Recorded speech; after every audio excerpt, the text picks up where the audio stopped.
Hi అండి, అందరికీ నమస్తే. ఈ వీడియో వచ్చేసి శ్రీమంతం అయిపోయిన తర్వాత ఇంటికి వచ్చిన తర్వాత వీడియో అనమాట. ఇంకా తనకు పోల్జెడ్ అది వేశాను కదా, దాన్ని అయితే తీసేస్తున్నాను. యాక్చువల్లీ అసలు వేసేటప్పుడే తీద్దాం అనుకున్నాను, అంటే పోల్జెడ్ వేసేటప్పుడే వీడియో తీద్దాం అనుకున్నాను. కాకపోతే ఇంకా అందరు ఎవరి పనుల్లో వాళ్ళు ఫుల్ బిజీగా ఉన్నారనమాట.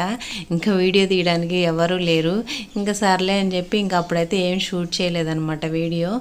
ఇప్పుడైతే ఇంటికి వచ్చిన తర్వాత ఇంకా జడైతే తీసేస్తున్నాను. తనకైతే ఇట్లా పోల్ జడ వేసుకోవాలని కోరిక అనమాట. ఇటువంటి సందర్భాలు మళ్ళీ మళ్ళీ కావాలన్నా మనం చేసుకోలేం కదా ఫంక్షన్స్ అవి. సో వచ్చినప్పుడే మనకున్న చిన్న చిన్న కోరికలు అయితే తీర్చేసుకోవాలి. ఇక్కడైతే తనైతే చిన్న తిరుపతిలో ఎంటికలు ఇచ్చిందనమాట. ఇంకా అందుకని జస్ట్ పోనీ టైల్ టైప్లో హెయిర్ ఉన్నింది. ఇంకా దానికైతే సగరం వేసేసి ఇంకా అలా కాగడ మల్లెపూలు రోజా పూల ఫ్లవర్స్ తోటి అయితే అలా పోల్ జడలాగా సింపుల్గా వేసేసారనమాట. వీడియో ఎలా ఉంది ఏంటని షేర్ చేసుకోండి. వీడియోస్ లైక్ చేయండి, ఛానల్ సబ్స్క్రైబ్